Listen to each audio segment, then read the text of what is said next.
Hello, my name is Sam DeVille, and I serve as the pastor of Flint Baptist Church in Flint, Texas.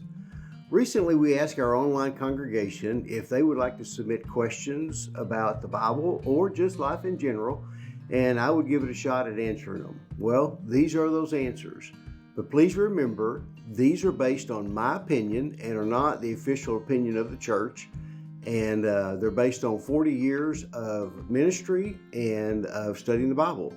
So I hope you enjoy them, and if you have any other questions, feel free to submit those. Thank you.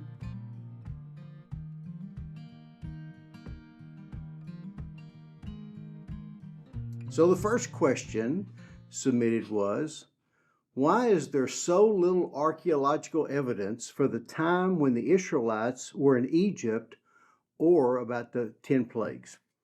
Well, this is a great question. And the challenge of archaeology is that many conclusions can be made from examining the ancient artifacts, and those conclusions are often very subjective. A believer in the Bible might interpret an artifact one way, a skeptic of the Bible might interpret it a totally different way. So an unbeliever might say, well, there's no evidence, whereas a believer in Scripture might see evidence all over the place. We also need to remember that the Hebrews were in Egypt over 3,000 years ago, and a lot of evidence can either disappear, deteriorate, or be destroyed over such a long period of time. So two ideas I want to share with you. First, I would encourage you to take a good look at Biblical Archaeological Society website. They've got some really cutting-edge things about what they're finding in the world of archaeology in Egypt and about the Exodus itself.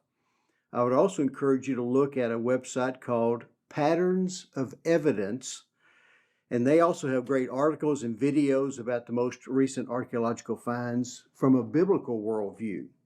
Also, Dr. Joel Richardson has some interesting evidence about the Exodus from Egypt and where he thinks Mount Sinai is. So I would check out those three sites, and I think that'll help you out. But second, I want you to remember that pharaohs and kings and historians in general would always record great victories and achievements and conveniently ignore or fail to record the defeats and failures. The story of the Exodus was a big defeat for the false gods of Egypt that were worshipped there and to the ruling administration. So this is not something they would want inscribed on a lasting monument that our gods got defeated, we got defeated, our king died, and our army got whipped. So no, it probably wouldn't be recorded in some of the ways that they would record great victories. So I hope that helps with that question.